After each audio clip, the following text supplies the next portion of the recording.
Class कुछ problem की वजह से रुक गई है, उसी के आगे की ये क्लास है कीमोसिंथेटिक। इसके पहले की एक क्लास पार्ट 1 2 करके अपलोड कर देंगे। तो कीमोसिंथेटिक का ही है, तो कीमोसिंथेटिक के उसके आगे में ही पढ़ेंगे। कीमोसिंथेटिक तक वहां पर बता चुके थे कि कीमोसिंथेटिक क्या है। कीमोसिंथेटिक होता है क्या कि इसमें क्या होते हैं कि जो मॉलिक्यूल्स होते हैं कुछ ऑर्गेनिक सब्सटेंस का डाइजेस्ट करके अपना फूड मेन बना लेते हैं, मतलब ओन मेन खुद ही बना लेते हैं केमिकल इनऑर्गेनिक सब्सटेंस का यूज करके। जैसे क्या है, सच एज नाइट्राइट्स या नाइट्राइट्स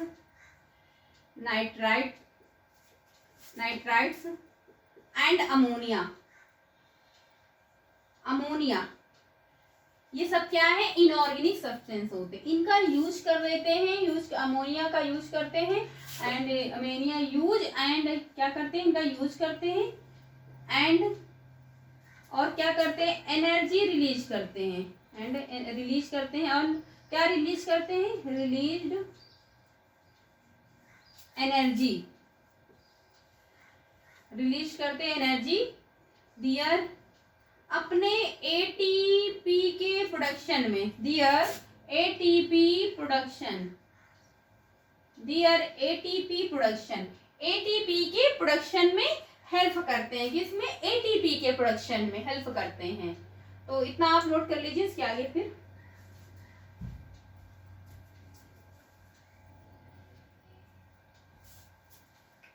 थोड़ा सा प्रॉब्लम की वजह से क्लास रुक गई, थोड़ा डिस्टरबेंस हो जाएगा। आप ये क्लास पहले, इसके पहले की थोड़ी सी क्लास है 12-13 मिनट की, वो देख लीजिएगा, उसके बाद ही यही है। अब तो उसमें हो गया, तो हो गई थोड़ा सा। अब ये क्या होता है, यही जो इनऑर्गेनिक सब्सटेंस होते हैं वो रिसाइकिल का काम करते हैं। रिसाइकिल का मतलब होता है कोई चीज फिर उसी स्टेट में वापस आ जाती है, रिसाइकलिंग होता है ना। जैसे आप कचरा है कुछ डालते हैं तो वो क्या करता है, वो जिस उसमें सड़ के एक खाद बन जाती है, मैन्योर बन जाता है, जिसे हम खेतों में अपने फील्ड में डालते हैं, तो जिससे उनको फर्टिलाइजर मिलता है और उसे उसको सोडियम पोटेशियम जो होते हैं वो मिलता है उसी में। तो क्या होता है, रिसाइकलिंग का प्रोसेस में हो जाता है, फिर से उसी चीज में बन जाता है। तो जो ये इनऑर्गेनिक सब्सटेंस होते हैं ये इम्पोर्टेंट रोल करते हैं, वेरी इम्पोर्टेंट रोल। जो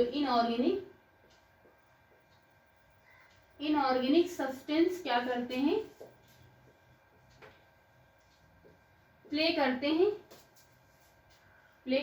very important role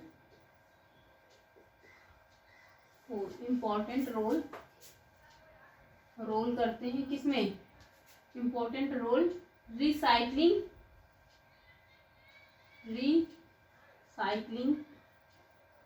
in nutrients का। जैसे कि नाइट्रोजन हो गया, फॉस्फोरस,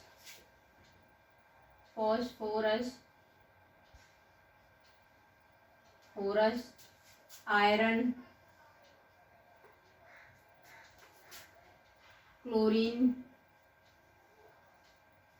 इटीसी करके ना बहुत सारे होते हैं। जैसे कि जो एनिमल्स होते हैं फोडर्स खाते हैं ना, चारा खाते हैं, उसमें जो उनको न्यूट्रिएंट्स मिलते हैं, उसके बाद वो जो उनका डंग होता है मीन्स गोबर होता है, उसको जब सड़ा दिया जाता है जगह पे, तो उसका क्या एक मैन्योर बन जाता है, खाद बन जाती है, जिसे खेतों में डाला जाता है, तो उससे उनको सब चीजें मिलती है। तो ये क्या होता है, एक रिसाइकलिंग हो जाता है ना।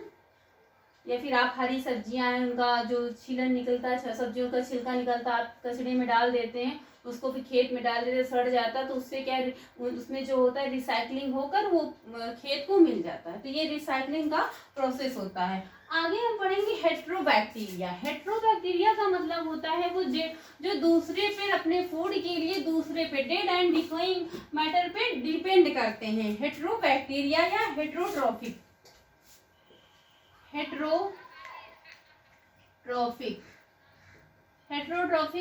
Bacteria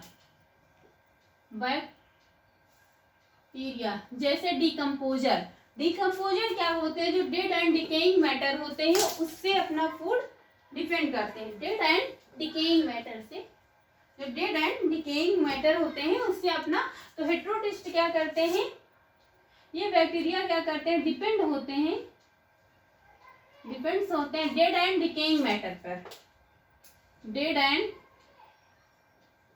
decaying matter. जैसे क्या है, डिकम्पोजर, डिकम्पोजर क्या करता है, जो डेड और डिकेइंग मैटर पे, उस पे जो फंगस है, वायरस, बैक्टीरिया, वही यही होते हैं, उस पे बैठ के उसको क्लीनिंग का, एक तरह से कह सकते हैं इन्वायरमेंट में क्लीनिंग का काम करते हैं ना। तो ये अपना फूड किससे, डेड एंड डिकेइंग मैटर पे बनाते हैं, दूसरों पे डिपेंड रहते हैं, किस पे, दूसरों पे डिपेंड रहते हैं, अपना खुद ना बनाकर दूसरों पे डिपेंड रहते हैं। और ये बैक्टीरिया क्या करते हैं, हेटेरोसिस, ये हेल्प करते हैं making of curd from milk से, मिल्क से, देखो दूध से दही बनाने में कौन क्या वायरस क्या या बैक्टीरिया, तो बैक्टीरिया लगता है, कौन सा, ट्यूबरकुलोस नहीं, कोई बैक्टीरिया है, देखो माइंड में आ नहीं रहा है, एंटी ऐसे कुछ करके, चलो जो बाद में भी आएगा, फिर से डीप में बताएंगे आगे। तो ये क्या करते हैं, हेटेरोसिस्ट हेल्प करते हैं making curd from milk, milk से देखो आपसे पूछ लिया जाए कि मिल्क से यानी कि दूध से दही बनने में कौन हेल्प करता है, किसकी हेल्प से बनती, तो बैक्टीरिया, उसमें भी बैक्टीरिया, कुछ बैक्टीरिया होते हैं जो हमारी बॉडी में, हमारी बॉडी के लिए बेनिफिशियल होते हैं, उनके रहने से बॉडी को मतलब कोई हार्म नहीं होता, वो बेनिफिट देते हैं। और कुछ बैक्टीरिया होते हैं जो डिजीजेस क्रिएट करते हैं। तो दूध से दही बनने में बैक्टीरिया, देखो कौन सा बैक्टीरिया माइंड में आ ही नहीं रहा है, कौन सा, एंटी ऐसे कुछ करके है, अभी आ नहीं रहा, तो बताएंगे आपको भी आगे बताएंगे, दूध से दही बनने का प्रोसेस, ये फर्मेंटेशन में जब आएगा तो वहां बताएंगे। और कुछ बैक्टीरिया क्या होते हैं, काजेस होते हैं, पैथोजेनिक यानी डिजीज के कारण होते हैं। बैक्टीरिया से कौन कौन सी डिजीजें होती हैं, देखो कॉलरा होता है, कॉलरा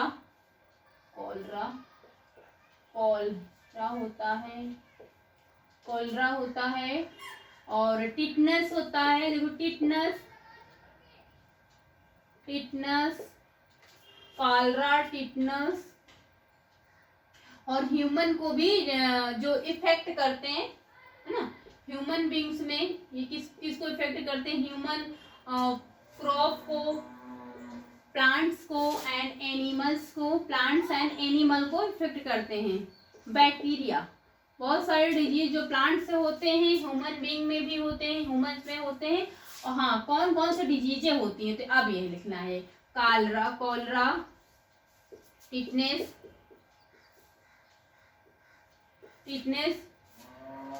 और टीबी, देखो होता है ना, टीबी भी बैक्टीरिया की वजह से होता है। ये सब क्या होती हैं, डिजीजें होती हैं। साइट्रस कैंकर जो नींबू में होता है, citrus canker diseases caused by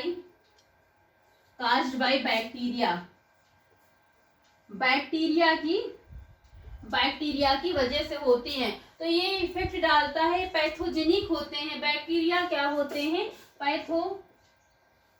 pathogenic होते हैं। ह्यूमंस में, क्रॉप में, प्लांट और एनिमल्स में, सब में करते हैं। कॉलरा ह्यूमंस में, tetanus, TB, citrus canker plant में होता है, नींबू के प्लांट में होता है। ब्राउन कलर के स्पॉट्स पड़ जाते हैं, ब्राउन और ब्लैक कलर के नींबू में और नींबू की लीव्स में जो स्पॉट्स पड़ जाते हैं ना, तो वो साइट्रस कैंकर होता है। तो ये सब कास्ट करते हैं, बैक्टीरिया डिजीज के होते हैं। ये और क्या करते हैं, इतना हो गया, ये फीजन करते हैं ना, विखंडन करते हैं, क्या करते हैं, ये जो रिप्रोड्यूस का काम करते हैं, प्रवेश का काम, रिप्रोड्यूस का काम करते हैं। बैक्टीरिया जैसे आपसे पूछ लिया जाए, बैक्टीरिया रिप्रोड्यूस किससे करती है, देखो हर चीज का हिंदी मतलब जानना जरूरी नहीं, क्योंकि वो कुछ चीजें होती है जो आपको समझ में नहीं आया तो वो उनको इंग्लिश में ही पढ़ना सही है, आपके लिए अच्छा है। और हर चीज जो चीजें कंफ्यूजन की होती हैं, लगता है कि इनको बताना चाहिए तो मैं खुद ही बता देती हूँ कि इसका मतलब ये हुआ। अब डंग क्या है, गोबर है, ये सब तो हम खुद ही बता, लेकिन हर चीज नहीं बता सकते ना। तो रिप्रोड्यूस करता है बाई फीजन, बाई फीजन के थ्रू रिप्रोड्यूस करता है।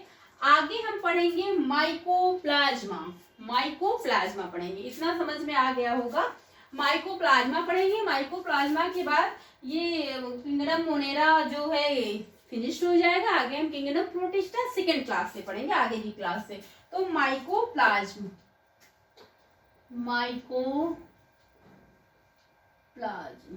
क्या पढ़ेंगे? माइकोप्लाज्म। माइकोप्लाज्म क्या होता है? ये ऑर्गेनिज्म होते हैं। क्या होते हैं? ऑर्गेनिज्म होते हैं,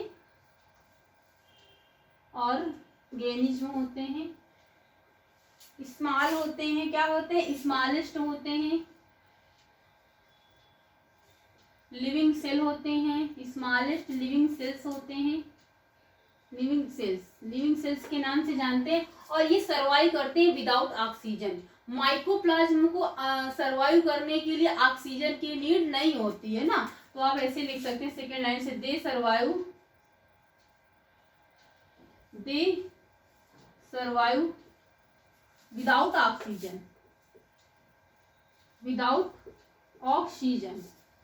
ये ऑक्सीजन ये प्लांट्स और एनिमल में प्रेजेंट होते हैं। दे आर प्रेजेंट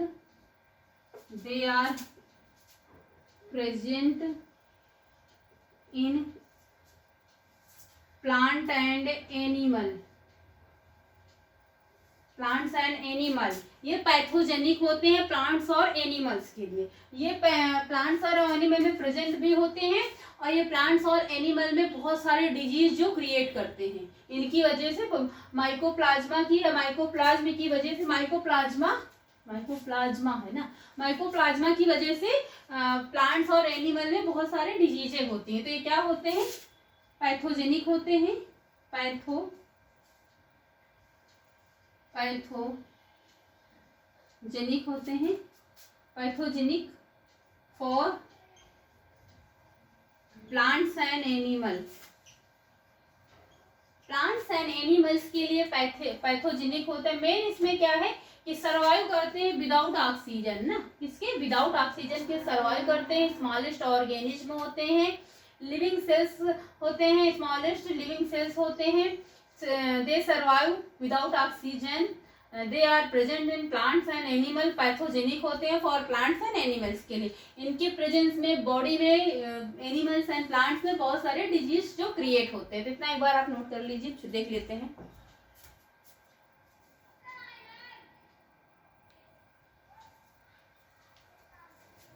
हाँ, एक पॉइंट बचा हुआ है,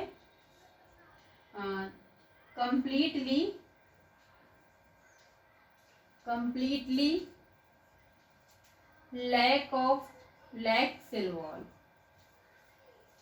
क्या होता है इसमें? लैक सेल वॉल होता है, सेल वॉल की कमी होती है। कंप्लीटली लैक सेल वॉल होता है, मीन्स क्या है? सेल वॉल की कमी होती है ना। तो स्मॉलेस्ट होते हैं, लिविंग सेल होते हैं, सर्वाइव करते हैं without oxygen. They are present in plants and animal. Pathogenic होते हैं प्लांट्स और animal. Completely lack of cell होता है। और बैक्टीरिया की वजह से कौन कौन सी डिजीजें होते हैं? बैक्टीरिया क्या होता है? यूनिसेलुलर। भाई कई बार बता चुके हैं कि बैक्टीरिया क्या होते हैं? यूनिसेलुलर होते हैं। अभी आप बैक्टीरिया को बहुत डीप में आगे पढ़ेंगे अपने ही क्लास में। अभी ये कि थोड़ा थोड़ा यहाँ पे जानना है कि बैक्टीरिया किसमें रखते हैं। अगर आपसे क्वेश्चन में तो मोनेरा, किंगडम मोनेरा। प्रोकैरियोट्स होते हैं, यूनिसेलुलर होते हैं।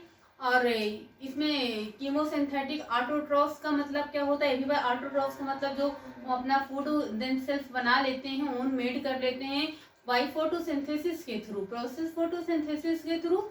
एंड और इसके पहले की क्लास थी आर्कीबैक्टीरिया। ये क्लास, हाँ एक बार फिर से बताएंगे, उसके लिए सॉरी। ये क्लास आपकी दो पार्ट में, एक थोड़ा से प्रॉब्लम की वजह से क्लास रुक गई थी, तो वो क्लास आ गई। इसका पार्ट जो यू बैक्टीरिया की क्लास है, दो पार्ट में डिवाइड है। तो एक और ये दूसरी क्लास है, इसके पहले थोड़ा से और है जो स्टार्टिंग पे, तो ये यू बैक्टीरिया की ही क्लास है। मतलब यू बैक्टीरिया के कहने का मतलब 2 क्लासें हो गई हैं। पार्ट 1 पार्ट 2 करके हम उसमें अपलोड कर देंगे, तो आप देख लीजिएगा। तो आगे आज की मतलब क्लास में किंगडम मोनेरा कंप्लीट हो चुका है, और आगे की क्लास में जो किंगडम प्रोटिस्टा सेकंड पढ़ेंगे बायोलॉजिकल क्लासिफिकेशन में, किंगडम प्रोटिस्टा पढ़ेंगे। तो आज की क्लास यहीं तक। आई होप आपको समझ में आया हो। चैनल को लाइक सब्सक्राइब शेयर करो, अपने फ्रेंड्स में शेयर करें। तो थैंक यू क्लास।